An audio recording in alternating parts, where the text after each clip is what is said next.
Please listen carefully.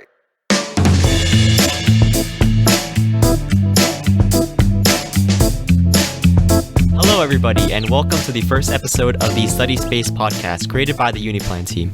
My name is David. And my name is Julian. And we'll be serving as your host for today. So today we'll be discussing the importance of getting a head start on university by starting early. But before we start, I have to ask, Julian, what's inspiring you today? Well, David, that is a really good question. I feel like what is inspiring me today is Georgia Tech, because they have decided to grant me admissions to their online Masters in Computer Science program. So I'm particularly inspired by Georgia Tech being able to offer a fully online degree that's tailored to current employees, like engineers who are currently employed full-time, but still allow them the opportunity to gain an advanced degree. So that's really, really inspiring to me. First of all, congratulations on your admission. Thanks. Second of all, it's actually a coincidence because what's inspiring me today as well is college, because I'm going to be heading in a month to Baltimore, where I'll be studying at Johns Hopkins. And I'm pretty excited because it's going to be the first time that I'm away from my home, my comfort zone, the town where I grew up in. And I'll be in a new place with lots of really academically motivated students. Definitely a new environment, lots of culture and independence for sure.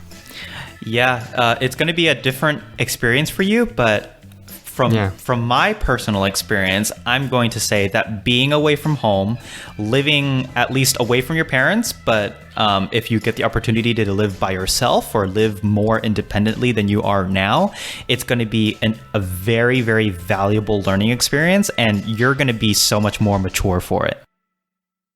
Yeah, definitely. Now that we have that out of the way, let's start the podcast. So, Julian, I'm aware that in your first year of college, you actually started kind of early. I'm aware a few weeks by reading up on the syllabuses that your professors put out, and then grabbing the textbooks and just reading up early, starting your courses early, basically preparing for them. Yeah. Can you tell us a little bit more about that? Yeah, of course. So that's right. So in my very first year of university, I was eager to prove myself. By the way, I went to San Jose State University for my undergraduate degree, and I currently have a Bachelor's of Science in Computer Science degree. So that's where I studied, and that was 3 years ago now. So in my first year of university, I did begin quite early. And when I say begin, I mean like preparing for my first day of class, because obviously first day of class, like the actual very first day that you step onto university and you're going to class, and it's going to be the very, it's syllabus day. You get to meet your professors, you get to meet your classmates. It's all really exciting stuff for a first time college student. And also it's even more doubly exciting when you're living on your own and it's a completely different area. I'm talking to you, David, and also to people that are going to be moving away far from home to go to university. So it's going to be a new experience. It's going to be very different from what you're used to. So I was obviously very eager to prove myself. So what I did was I have the fortune of my university being a relatively techie university. The professors generally are pretty good. Even the more senior professors will actually upload their course syllabus or course syllabi to the web. On their personal websites, on their professional websites, or even on the university department websites. So for me in particular, the computer science department was especially good at this. Actually, the computer science department website, there's a link there that contains all of the course syllabi for the current semester, as well as previous semesters. So in the case that I ended up enrolling in a course where the professor was less diligent about uploading a syllabus, I could actually go back into like the previous semester or the previous year and find the same syllabus, because generally speaking, course syllabi don't change semester by semester. So as long as you're using a relatively new syllabus, then you should be good to go. So I did that to fill in any gaps. The only time that I feel like I struggled with this was with my GE courses, where the professors were, I guess, on average, less diligent about uploading their syllabus. But I was still able to find like older versions of the syllabus just by Googling. So it's out there if you try to look for it. Some things that I did to prepare for my first day of classes was obviously looking at the course syllabi, reading about supplies, about the course details, like what's going to be taught. And the thing about college syllabi that a lot of high school students might not be used to is the fact that college, university level syllabi are very, very detailed. And I say that in terms of the actual planned lectures that are often found in college level syllabi. So at the end of my course syllabi, there were actual schedules, like week 1, we're going to be learning this topic. You should read this chapter from the textbook. We're going to have this homework assignment assigned. Week 2, we're going to be covering this topic. Homework number 1 is due, etc. So all of that information is actually on the syllabus. And that's really valuable, because then you start to get an idea about what assignments are due, what the pacing is like in terms of how much reading you'll be doing. And that just allowed me to sort of gauge the amount of work that I would have to do across the semester. And of course, nothing on that schedule is extremely 100% firm. Nothing is ever going to change. I've most of the time had some things shift and change from that schedule. So obviously take it with a little grain of salt, but it was still extremely valuable. So basically just look through the syllabus, try to find your syllabus, look at the schedule. I found the titles of the textbooks that I needed on those sheets. But the only thing that I have to say about that is beware as an incoming college student to quickly jump on the boat to buy your textbooks. Because textbooks are really expensive, if you didn't know that already. Yeah, they're a couple hundred, I think, for all my textbooks. Yeah, they are quite the investment. And unfortunately, and this is the case for my university. I don't know if it will be for you, David, but you'll have we'll have to get back on this topic at some point in the future when you've had a little more exposure to how much textbooks get used in the classroom. I will say from personal experience that I have had many instances. I'm not going to say most, because I actually don't know, but many instances. I've had many. I can think of many instances in which the syllabus says that the listed textbook is a required text, and we never once used the textbook.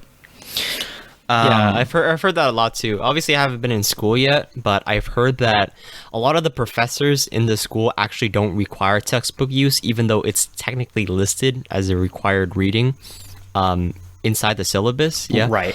But there will be like maybe 1 in 10 teachers that will actually force their students to bring the textbooks to class. But usually, you'll find out about that in the first or second week of school. So most people advise me to wait until then to actually purchase the textbooks, because most of the time you won't even need them, and you can just use them online if anything.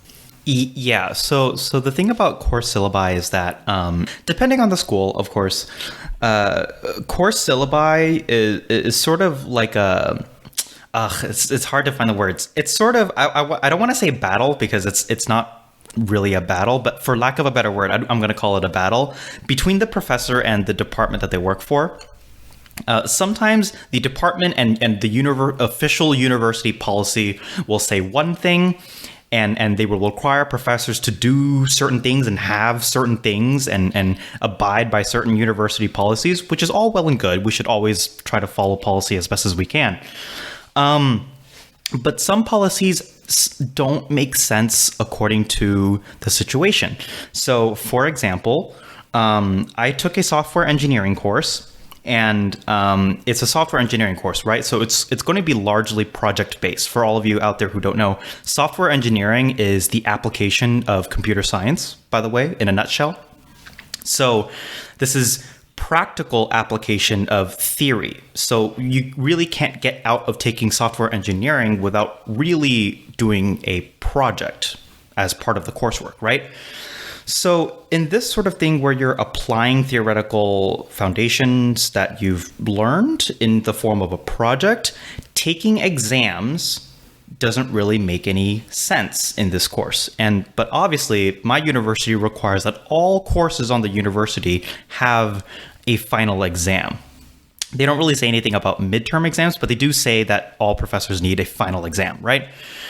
And so my professor put that there would be a final exam in the syllabus. I'm not going to name him, but he put that there would be a final exam on the syllabus, and there was not a final exam during the course because it just doesn't make sense. Like it actually does not make sense to have a final exam. Like, what is he going to ask you? Like, define software testing? You know, like that doesn't show understanding of the knowledge. You don't understand software testing until you've actually tested software. Yeah, that makes sense. Yeah. So sometimes university policies conflict with what the professor believes to be the most effective way to teach a course, right? And so a lot of times the university or the department will require the use of a certain textbook.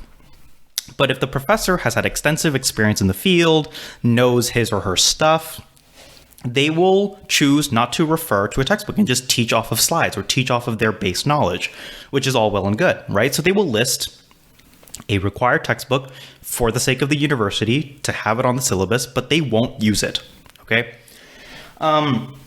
So obviously the absolute best and surefire advice that I can give you in terms of textbooks use and in the classroom is to wait until the first day of classes and then actually ask the professor, are we going to use this textbook? If they lie, they lie. If they tell you the truth, like we're not going to actually use this textbook, then you're better off for it. That's all I'm going to say on that subject. I see. So if for my university, for example, I'm having a really hard time finding some of the syllabi of certain professors because I don't think they're, as you said, diligent as your professors were. But I do have all of the textbooks that I will need in each class. So if that's the case, what do you advise me to do? So,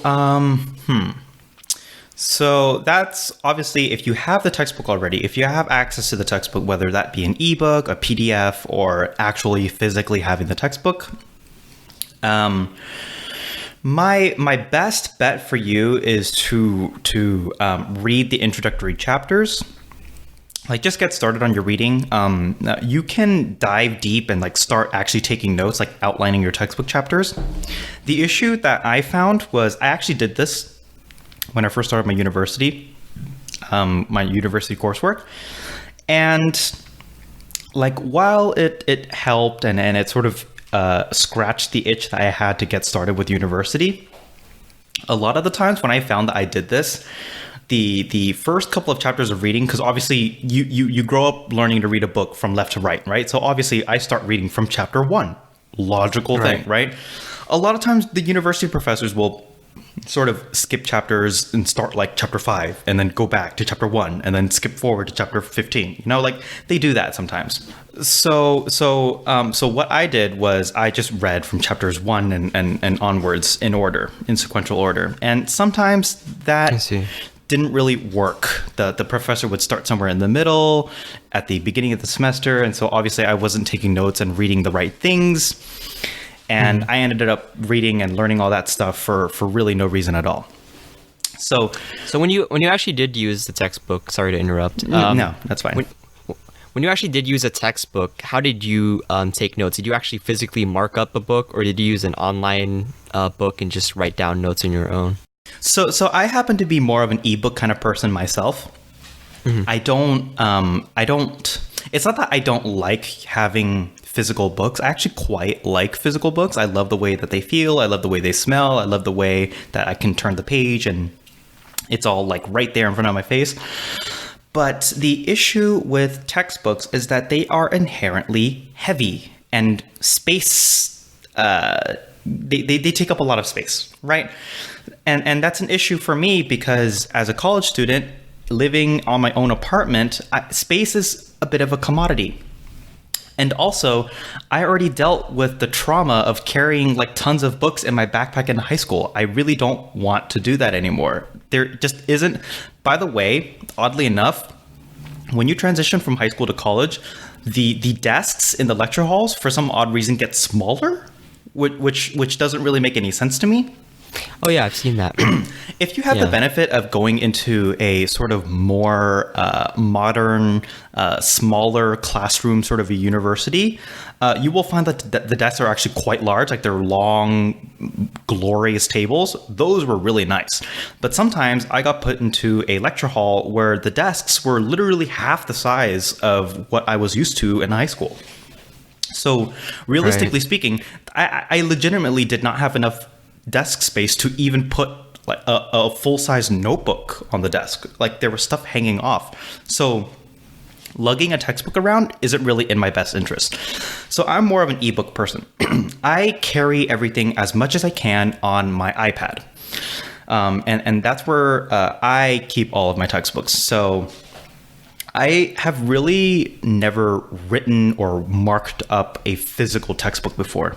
Never really had that experience because truth be told, I don't own a single hard copy of a textbook at all. Oh, I see. So you bought them all online or you? Yes, I bought them all online or I was provided a PDF by the original author, which was my professor, and he gave me permission to carry it around and use it and stuff like that. So if you have the benefit of having a professor who wrote up the textbook by him or herself, and they happen to have a digital version, that's great. That's excellent. Always ask. You never know. But having ebooks really helped me with the weight and space thing. And it also allowed me to take notes on those PDFs as well. I see. So aside from actually starting university early for those students that do have kind of an itch to start early, what are some other things that you have done over your summers? So research, internships, summer programs that you have found that have actually helped you with university? That's a really big question. So aside from like looking ahead at the syllabus or doing some advanced reading, so the summer is a pretty good way, or a pretty good time, I should say, at looking into a summer job. Because summertime is usually when students quit, right? And it also happens to be the time that students also get hired. So I would say apply to your summer jobs or your on-campus work studies if that's an option for you. Apply to those during the summer when departments have pretty much lost a lot of their student workers. It's because the summer is around the time that they start hiring new student workers. So look during the summer. That's a good thing to do. Also, summertime is when you have free time. And unfortunately, in this day and age, you have to spend that free time somewhat productively. And so students like to do internships and stuff during the summer. So apply to those. If you're applying to internships, I don't know how much luck you'll find for an internship going between high school to university. I happen to get one, but I know that that's not a very extremely common thing. Yeah, I'll speak firsthand. I applied to a few internships actually, and I got rejected from most of them because I was actually under 18.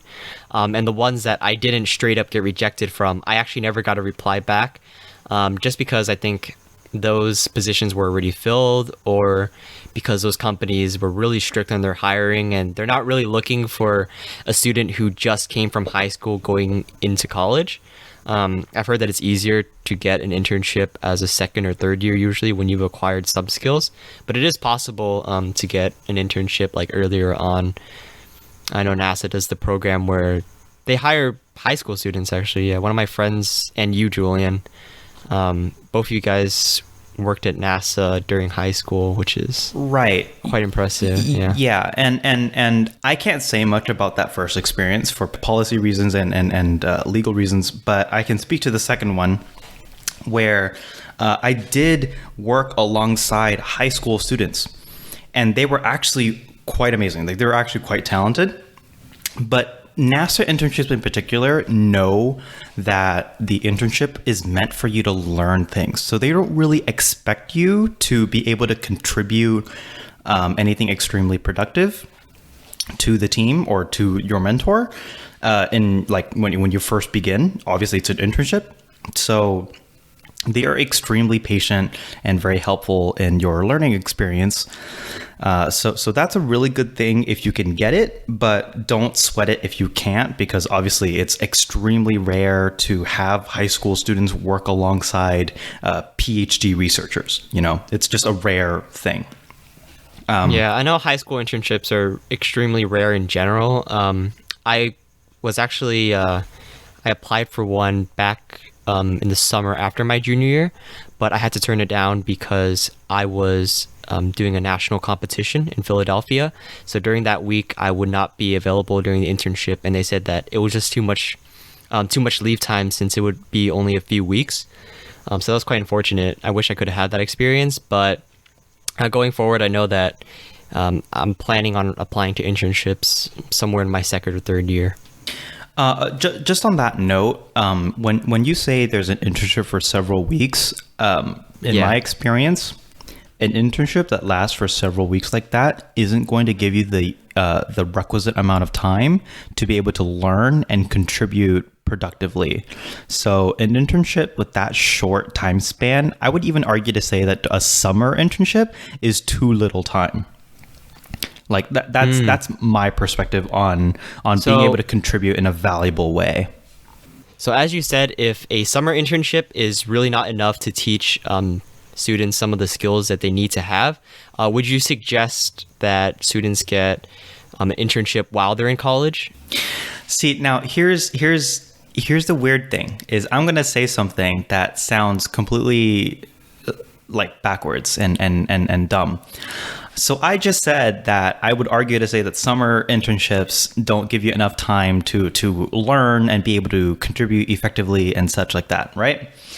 But I will also say that if you decide to take an internship while you are also going to school, that it will be among the most pressured times that you will ever feel in your immediate career. And I say immediate because obviously, looking back on it, you're going to say, oh, that was fine, like whatever.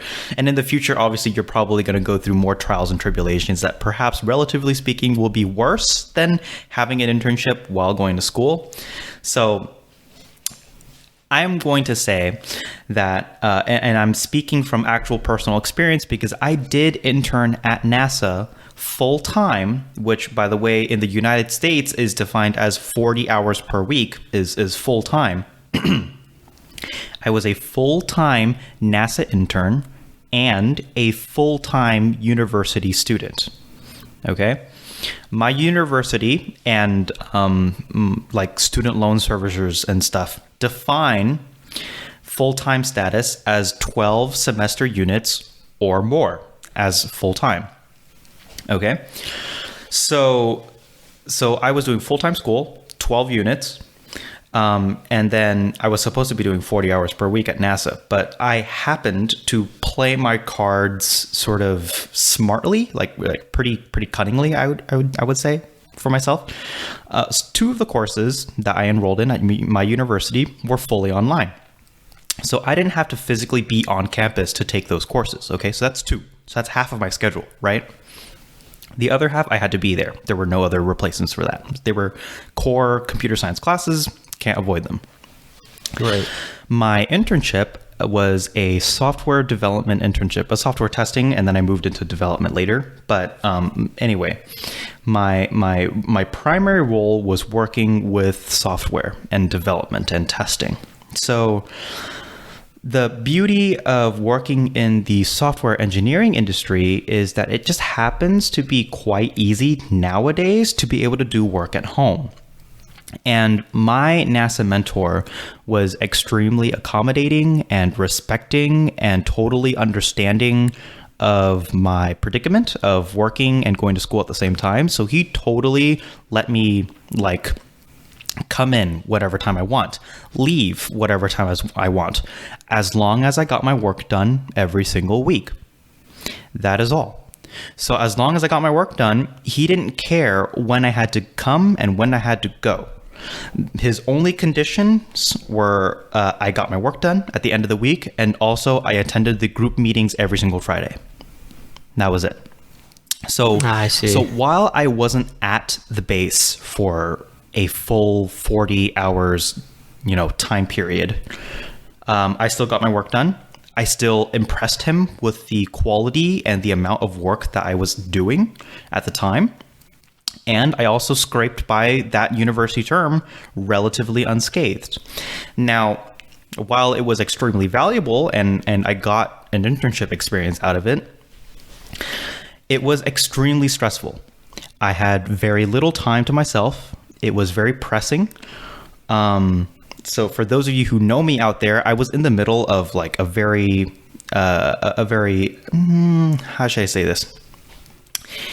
A very progressed relationship at the time. It was quite serious. I was in a very, very serious relationship, right? So that relationship was stretched as thin as it probably will be for a long time.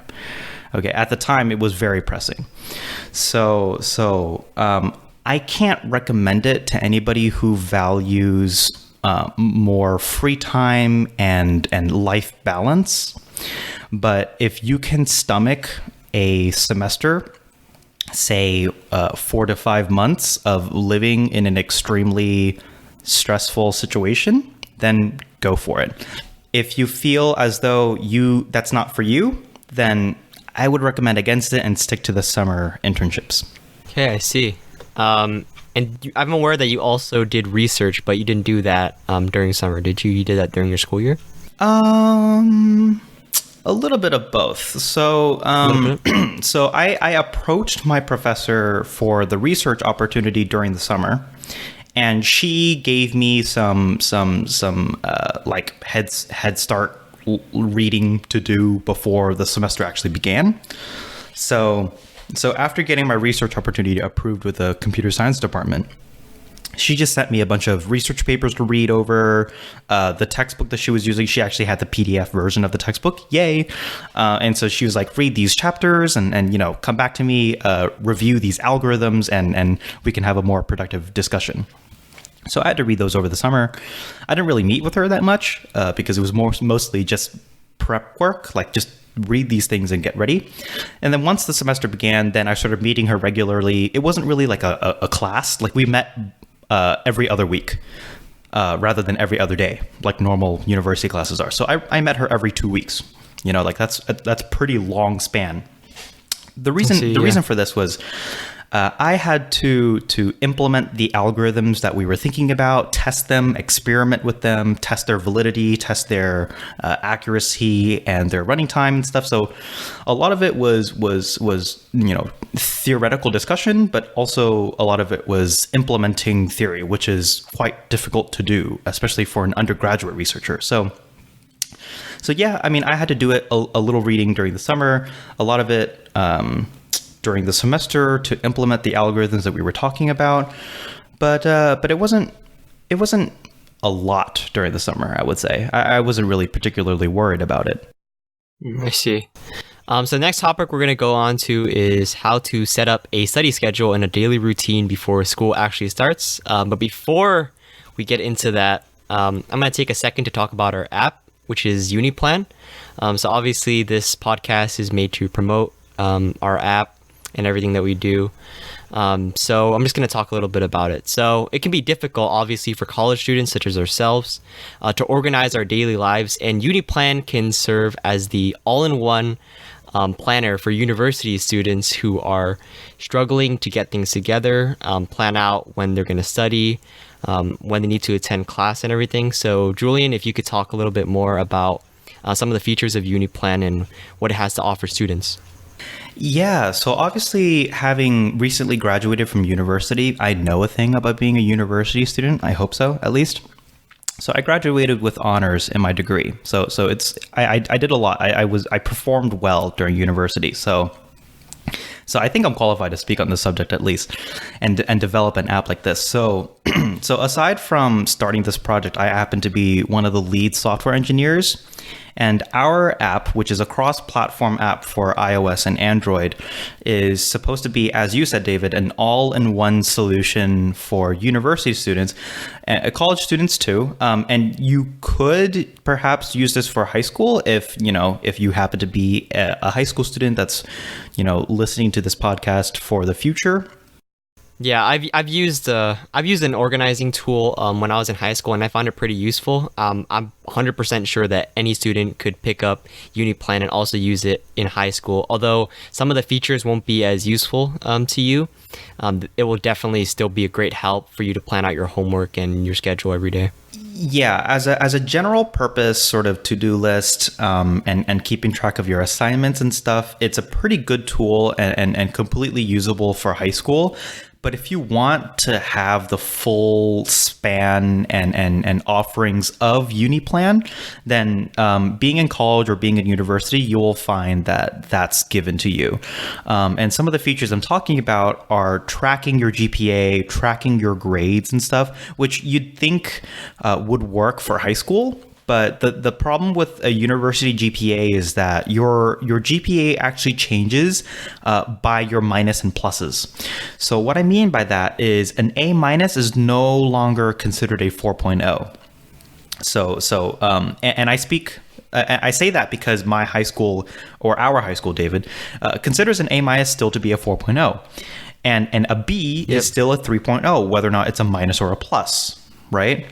Right. C is still considered a 2.0, whether it's a minus or a plus. So in high school, the granularity between the GPAs is actually not as granular, for lack of a better word, as the university or college system. So we have that sort of calculation in the app, and that's the reason why I say it's more tailored towards college and university students. Yeah, and also the amount of credits that each course has actually affect your GPA in a different way. So if a course has 4 credits and you get a high grade in that, it's going to affect your GPA more than if you got an A in a 3-credit course. Correct, and that's something that I know not all high schools have. So I'm really glad you brought that up. Another thing is that a lot of the terms that we use in the app are actually tailored towards the university system. So when you put in your instructor, I believe I put professor, like I asked for a professor. Other things like units or credits is not really a concept in high school yet. Course numbers, I know some high schools have course numbers, but our high school happens to not have course numbers. We just have the title of the course, like Algebra 2 Trig and Calculus and stuff like that. Whereas in the university system or college system, we almost always have course numbers like CS 146 or Math 32. Stuff like that, right? So those things represent courses, and we have that sort of terminology used all over the app. But you can still totally use it for high school.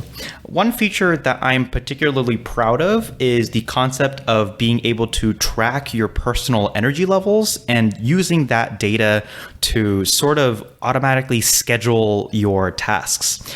And I know that there are other apps that do this, like Sorted 3 or Sorted Cubed. I'm not entirely sure how to say that, but Sorted is an app that you it's a paid app on iOS.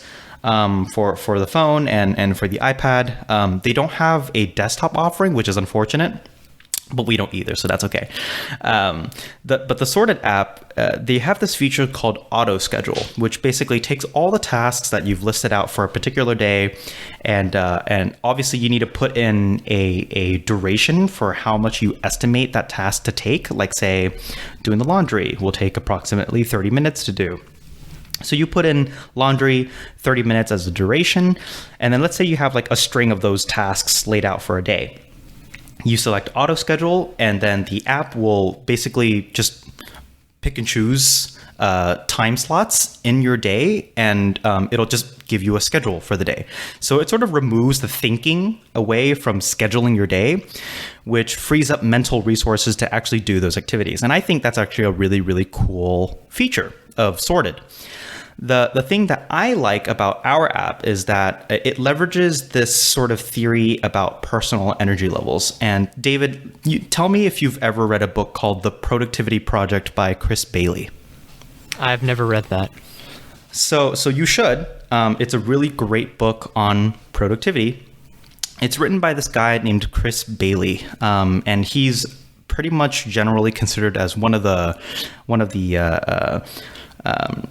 gurus in the personal productivity space. He's considered an expert on the subject. And in his book, one of the first things that you learn is it's important to track your energy levels. Like, how do you feel on a scale of 1 to 10 every single hour for several days, up to a week, maybe 2 weeks? We ask for up to 2 weeks of data to be able to predict or give a good estimate. So what happens is, if you track your personal energy levels, say, how do you feel on a scale of 1 to 10, where 10 is you feel extremely energetic, or 1 you feel like you're going to pass out. If you track that every single hour during your working hours, like from your wake up, from the time you sort of shut off and you don't want to do anything anymore, if you track that for a certain span of time, at some point, you're going to find that certain times of the day you feel extremely energized, and some times of the day you feel less energized. And it turns out that these trends are unique by the person. Nobody has the same sort of biometric energy trend. So he calls this his biological prime time, or our biological prime time. And so I have struggled to find a good app. I'm an app person. I'm a developer, so I like apps. I use applications. So I haven't been able to find an app that properly does this. So I took it upon myself to implement this sort of logic. So in UniPlan, you can track your energy levels. You can add data points, say rate your energy level. Let's say at around 12 p.m., I feel an 8. It's the middle of the day. I feel pretty good. And then towards the night, I'm less of a night person than you might think I am. So at around 7 p.m., I sort of shut off and I feel at about a 3. But in the mornings, I feel better, right? I'm at around a 7 or a 6, right? So higher. And then eventually it graphs a trend of my energy levels, and the tasks that you've laid out on your to-do list will be automatically scheduled towards the times that you feel most energized. So the tasks like study for the midterm is a high priority task, and you've marked it as high priority.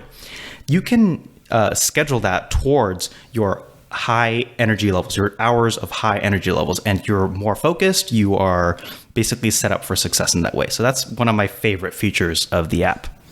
Right. So yeah, aside from being a organizational tool, UniPlan can also be used as a productivity tool, which I think is pretty cool. And I think it's very beneficial for all university students who are looking for academic success and looking to be extremely productive in their studies. So back to the main podcast topic. So obviously, before school starts, students really want to have a study schedule and a daily routine kind of somewhat set up in their mind. So can you tell us a little bit about how you set up your schedule before your school actually started? Yep. So I think one of the most important things that you need to get down first before you establish a study schedule is your sleep schedule. Unfortunately, it is the stereotype of being a college student to be more of a night owl or perhaps an overnight kind of a person, like an all-nighter kind of a person. I've heard that so much. Yeah, it's a bad stereotype, and unfortunately, it's not a healthy stereotype. Right. What is perhaps more unfortunate is that I found it to be generally closer to the truth than it is false. There are a lot of students I know that are definitely all-nighters, and that's definitely not healthy, right? So the first thing that you need to get down before you get started with any sort of thinking about a schedule or a routine is to get down that sleep schedule. It's not a mystery, or it's not unknown to any college student that in primary and secondary education, you woke up early to go to school at, say, 7 or 7:30 or 8 a.m., right? That's when classes begin. So you woke up early already for pretty much your entire life up until this point, correct? I should hope so. Correct. Yeah. So there is absolutely no reason for you to give up that trend now that you're in college, right? Right. It may be tempting for you to give up on that sleep schedule because you have so much more control and say in your schedule. You get to pick your classes, by the way. So you can start later if you want to, if you're that kind of a person, which is totally fine. Or you can start earlier like I do. Like I always try my best to schedule my classes at 7:30 a.m. And a lot of college students out there listening to this podcast are probably thinking I'm an insane person.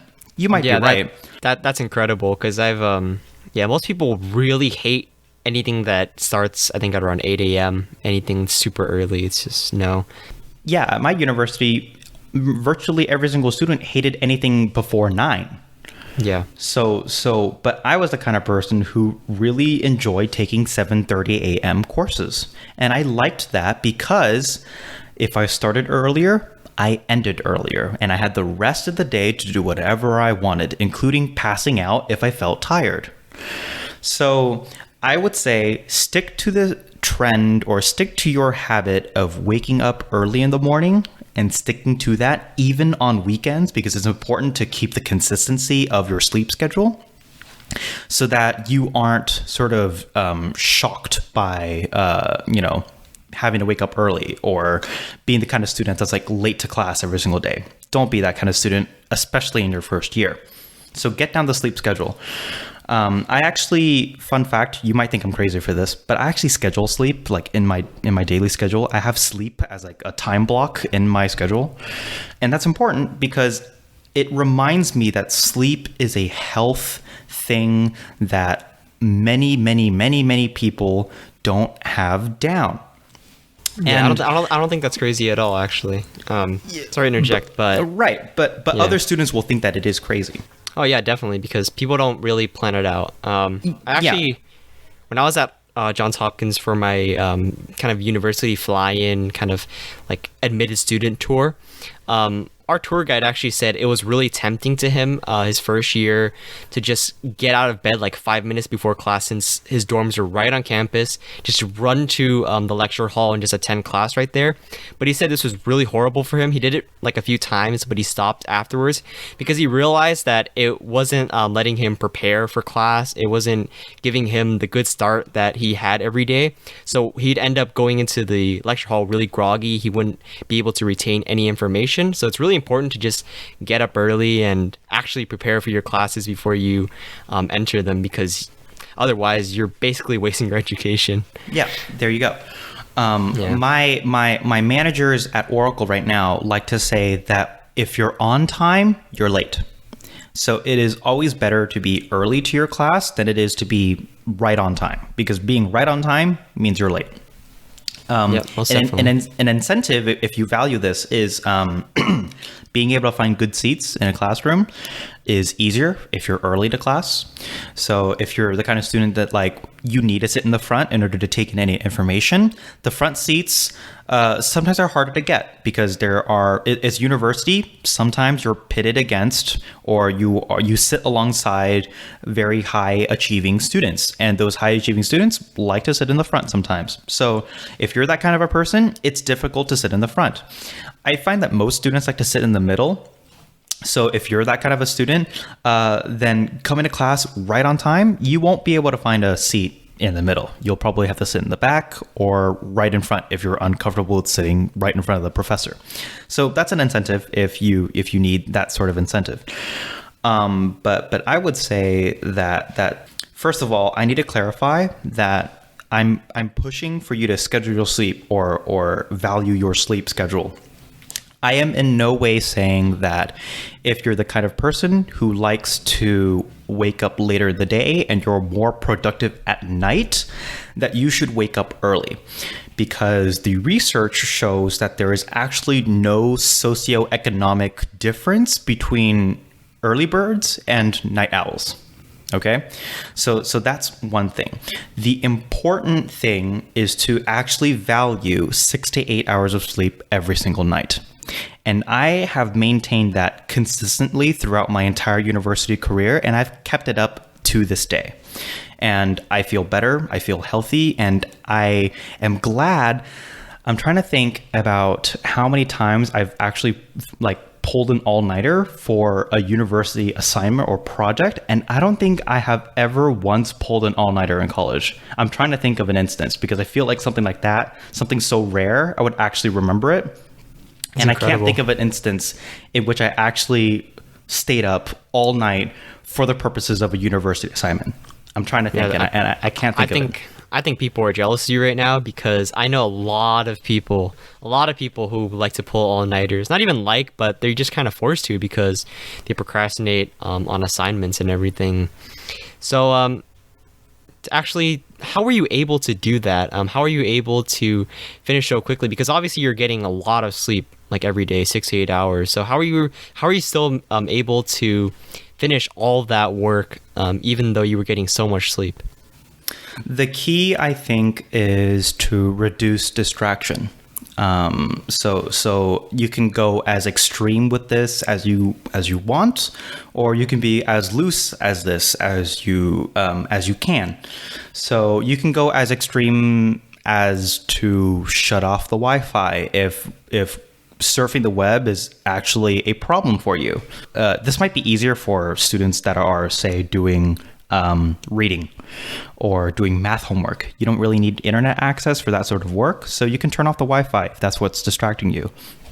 If you absolutely require internet access, like my roles and my courses a lot of the times do, then you can use extensions like browser extensions. I forget which ones because I've never had to use these personally. I'm not bragging, but I'm saying I've never had to use them, so I'm not entirely sure about the names, but you can look them up. It's pretty easy to find.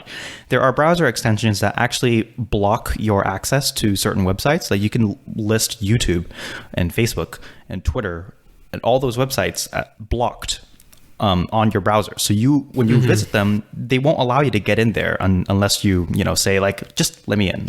You can obviously do that, but the added friction of accessing those websites and those services will actually sort of turn off okay, I'm not going to go through the trouble of putting in my password to unlock this website.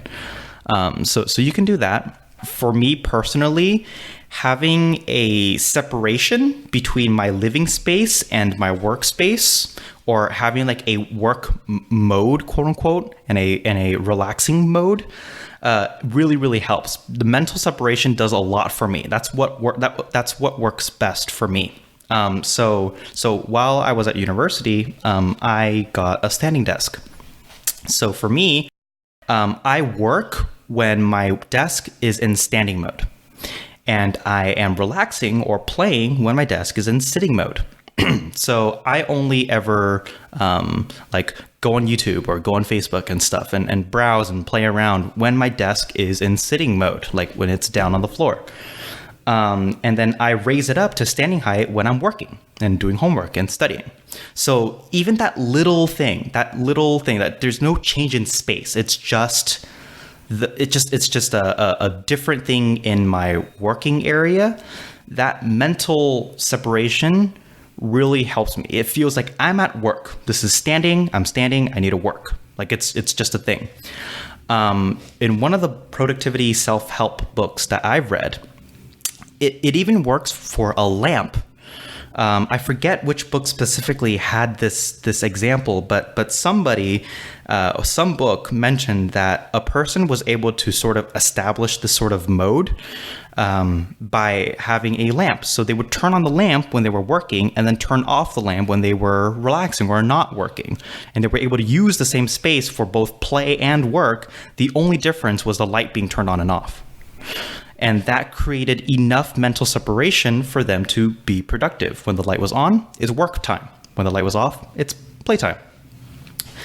For me, now that I have my own job and I'm able to afford something like this, I have a 2-bedroom apartment. So the bedroom, obviously for the bed.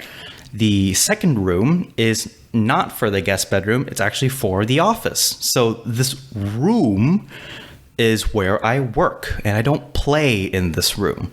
So I only ever do work in this office, right? So outside of this room, I'm relaxing, I'm playing, and I'm not being productive at all. So mental separation is my trick. Yeah, definitely. I mean, I think I did something very similar in my sophomore year.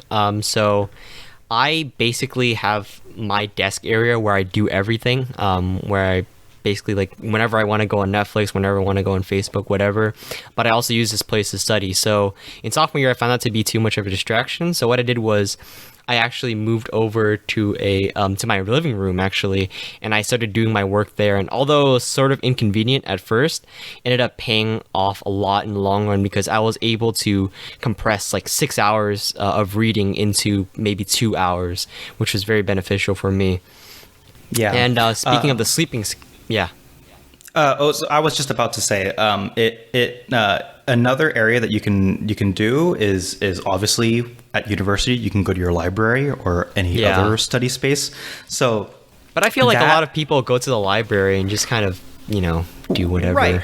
Yeah. Right. But the reason why I bring it up is because since there are other students hopefully working and studying at the same time with you, you would feel motivated yourself to actually do some work too. Because if you're that one guy that goes to the library and instead of working and studying, you're playing games or you're, goofing off, then some students are going to look at you and say like, why are you even here? Like, why did you even go here? And it, you can go to your library or a classroom or a study group club. Those are things in university. So if you're the one that goofs off, then you aren't going to look very good in front of them. So that's something that you can do too. Yeah, I mean, at my school, when I was touring, I saw basically study spaces everywhere. Like people were literally studying like in the middle of kind of a grass like field. People were studying in these halls, these giant halls. People were obviously studying in the library. And the thing about the library is it actually has like, I think 4 levels. And each level you go down deeper, people are generally more likely to be quiet and more focused. So when you go down to the D level, which is kind of the meme of the university, nobody makes a sound. Like everybody down there is 100% focused and they're all studying. Whereas in the upper levels, there's going to be some people who are, socializing, talking, playing around. So I think that's a really good strategy going down to the deepest level, but obviously not every university has that. Yeah, my university is actually the complete opposite of that. It's the complete reverse. So the first floor, the lobby, is actually perhaps one of the noisiest floors. The second floor is not a silent floor. It's a public and university combo floor.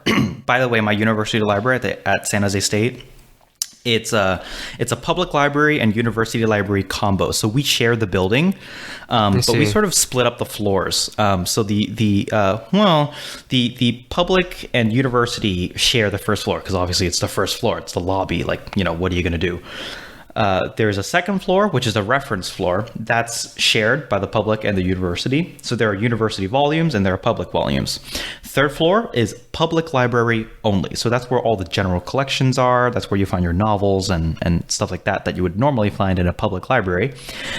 Starting from the fourth floor and all the way up, those are university only floors. Okay. The fourth floor is sort of a fun floor where it's like university. There's there's a lot of Spartan paraphernalia. There's lots of, Spartans, go Spartans, SJSU, gold-blooded and all that stuff. It's a fun floor. It's not a quiet floor. There's actually a lot of conversations and people like to do group projects here because it's a noisy floor.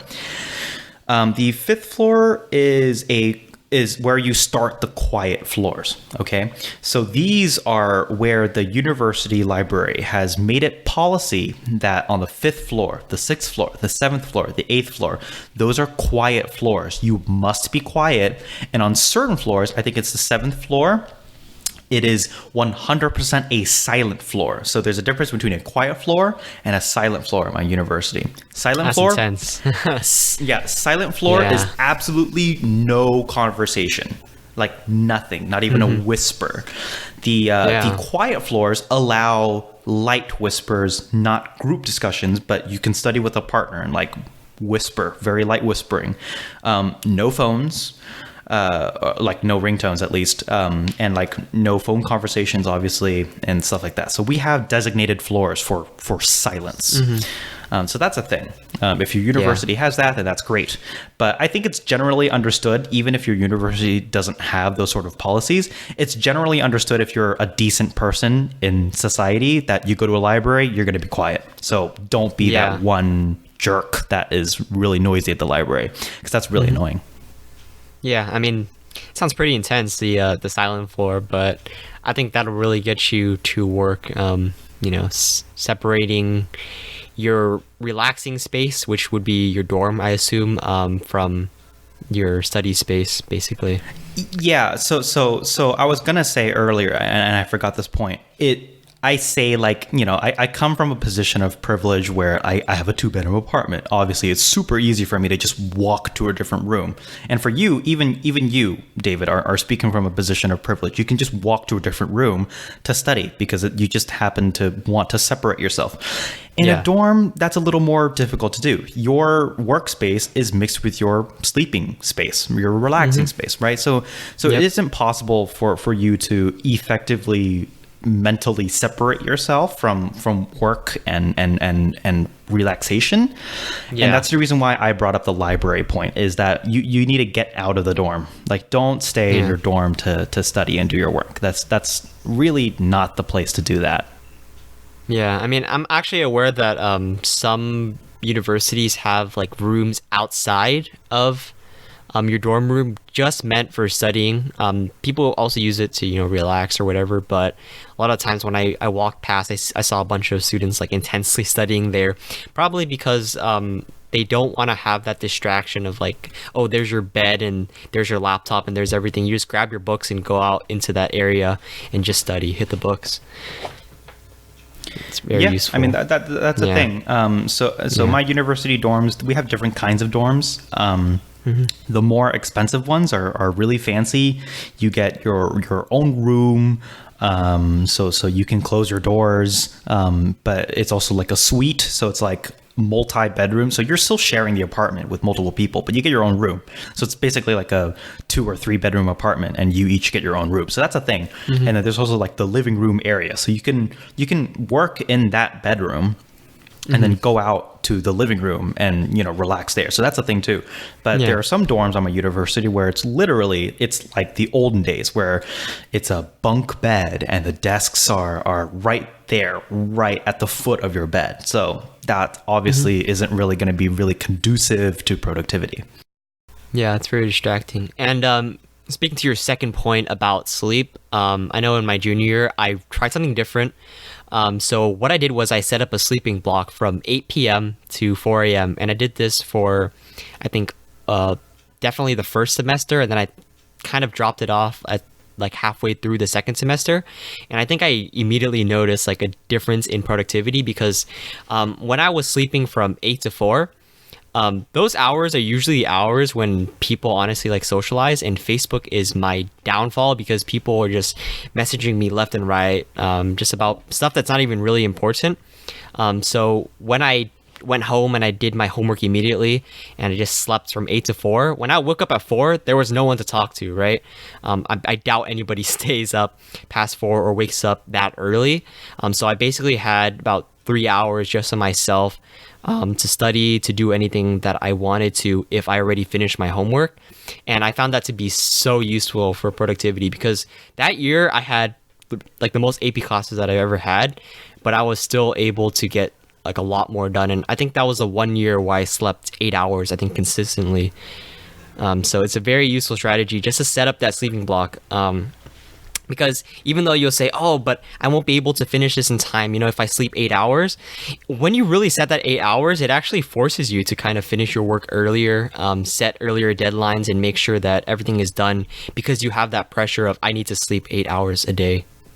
Yeah, it's ironic. I wanted to say this earlier. It's quite ironic that when you have less time, you kind of manage your time better. Yeah, I know, right? And when you have more time to do things, you sort of are extremely likely to sort of push things off and let things go. And then if you consistently have a lot of free time, then you really let go. Yeah, my literature teacher actually tried to experiment with this. I think you know him. I'm not going to say his name. But he was giving us a research paper to do. And he told us, like, okay, so you're going to have to pull a lot of all-nighters before that happens. And we were like, what the heck? Like, what are you talking about? All-nighters for, like, a, 6-page research paper? This is ridiculous, right? But he assigned it to us, and, we were all starting off really slowly.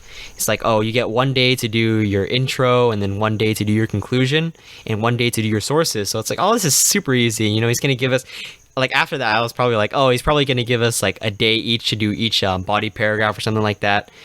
But he ended up pulling a fast one on us, and after we finished those 3 sections, he said, you have 1 day to do the rest of the essay.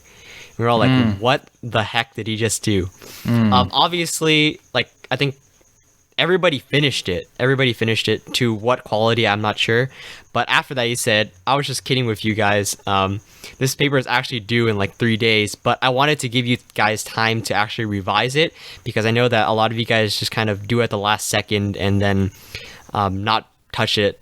So I wanted to give you guys this 3 days to actually go through your paper and make sure it's of high quality, which is very interesting. And it really forced all of us to to really manage our schedules better because, man, that was an intense night. I'll tell you, writing 6 pages. Yeah, so that's funny. That's really abusing. My only worry with that sort of approach is that it's sort of like the boy who cried wolf. You start believing less in deadlines. Yeah, and he only did that once. Yeah, he only did that once because it was at the end of the year because he knew like, okay, this is Yeah, that's good. Because especially when you're setting your own deadlines for yourself, it is very easy to think like, oh, like I put this deadline on myself. What are deadlines? Like, so you sort of just let them go, right? So it's important to value deadlines and really respect deadlines because it is, for better or for worse, the world sort of runs on deadlines, right? Deadlines, yeah. Right. So if you are really good at following your own deadlines, if you can very, very loyally follow and respect your own deadlines that you place upon yourself, I am highly confident that you can accomplish any deadline. Because if you don't respect yourself, you won't be able to respect other obligations. That's my experience. I mean, I think the point of that whole experiment, aside from, being able to write a paper, I got a B+ in that paper, by the way. I'm a little disappointed, but the point of that whole experiment was to basically show like how college is supposed to be, because he said you should be able to finish your paper actually like fairly quickly, but you want to polish it as much as possible. So set these early deadlines. If something is due in 3 months, don't finish it in 3 months, obviously, or because you're gonna end up like at the end doing the entire paper. He said finish it in the first month, and then you have the next 2 months to just revise, and that'll make things a lot easier on you because you have a better paper first of all, and your stress level will just go down by that much because you won't have to worry about procrastinating to the last second to finish everything. Yeah, and I think I think you don't really think about this, but I think the perfect example is you, David, with the blog post. You told me the other day during our internal discussions that you like to sort of leave an article just alone, and then coming back to it after some time, and that would allow you to sort of forget what you wrote, and the little details about, you know, the intricacies of your writing and grammatical mistakes sort of come up a little easier, and they appear easier. So time and between your first writing and then reading it over again definitely helps bring about more fixes and will reveal some problems that you might not have noticed while you were writing. Yeah, because I mean, I was writing an essay for an English class, and I read it after I got it back. I got an A on that one, and I thought it was really good. I was like, this is a flawless paper. Everything is so great about it. And about, like, I'd say a few weeks later, I read it over it again when I was showing it to someone. Sorry, you know, I was just bragging about the paper. It's so good. Yeah. But I was looking at it, I'm like, what the heck? This is really bad, you know? Yeah. I don't know if it's because I don't think my writing ability improved, like, that much drastically over those past weeks, but man, like I could really see a difference because I was reading it in their perspective of, oh, I just wrote this paper, and so I'm just reading what I just wrote. But when you go back, it's like almost like reading someone else's paper, right? And you get a whole new perspective on it. You realize all the flaws that are there, and it's like, oh, I could do this to make it better, could do this to make it better. And so you're a lot more humble, I think, when you come back to a paper after not touching it for a while. Yeah, definitely. So to close off the podcast, Julian, I'd like you to give just 3 tips to any incoming college student on how to set up a schedule and effectively study. Ooh, okay. So aside from the tips that I've already given? Yeah. Okay. How I personally like to do things is my biggest tip. Aside from the other tips I've given, they were all pretty big tips, but one of my biggest tips is to have like an inbox or like an ideas list, or my Oracle likes to call them parking lots. I don't know why. Don't ask me why, but I actually quite like the term now that I've been using it. But essentially, it's a sheet of paper or a note on your computer. I like to keep it in Evernote to keep it synced up with all my devices. I'm a techie. Don't at me. But keep a sheet of paper or a note on your computer or tablet or phone that is a parking space for all of your ideas and things that you have to do. And then set up a time to regularly review that note or that document, preferably every single day at the same time, every single day. And then you can review it periodically throughout the day to, pick up more things to do. But this big sheet is essentially a to-do list. But it can contain ideas, like say I have an idea for a podcast, I write that down. I have an idea for a blog post, I write that down.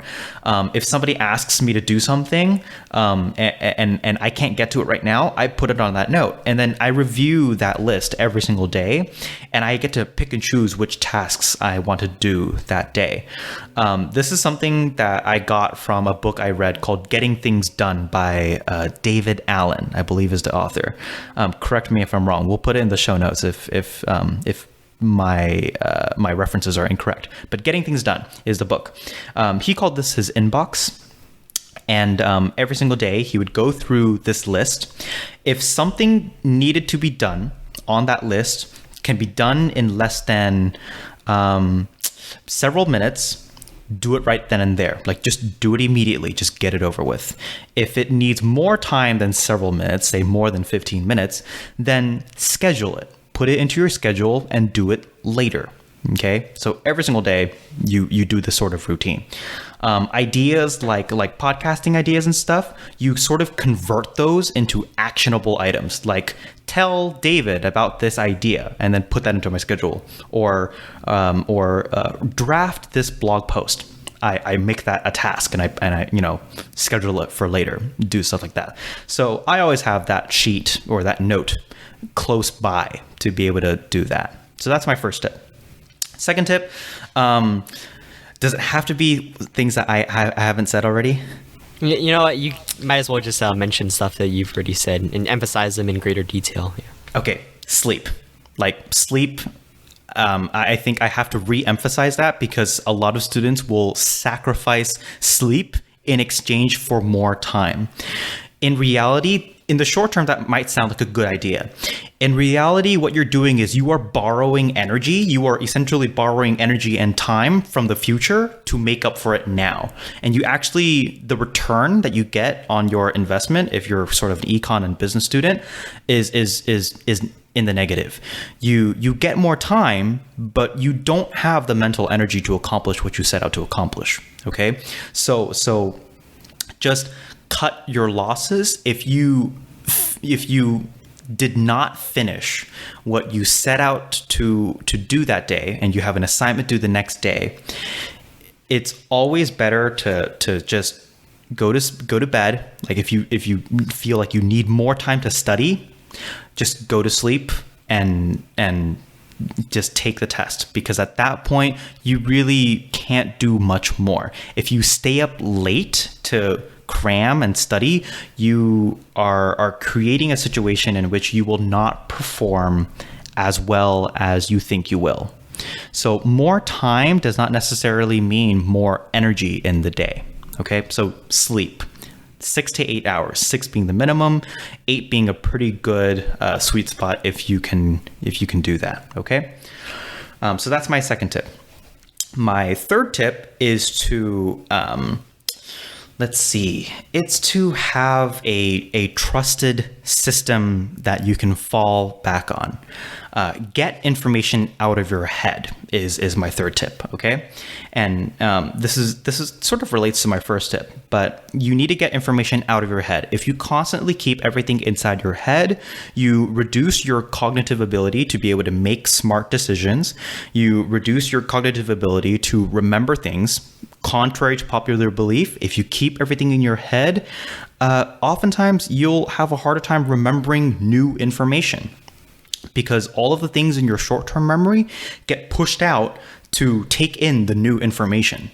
So you don't have like instant short-term memory loss like Dory does, right? So short-term memory information gets pushed out as new information is coming in. And it takes a long time actually for short-term memory to get committed to the long-term. So you need to get information out of your head as quickly as possible so as to keep space in your short-term memory for it to be committed to long-term memory. So putting things down on paper or putting things down into a system that you trust is the best way of doing that. So those are my 3 tips. Have a big list to take down ideas, to-dos, and general things that you want to get out of your head. 2, get the requisite amount of sleep, 6 to 8 hours. And 3, get ideas out of your head into a trusted system. Okay, so now time for my 3 tips, I guess.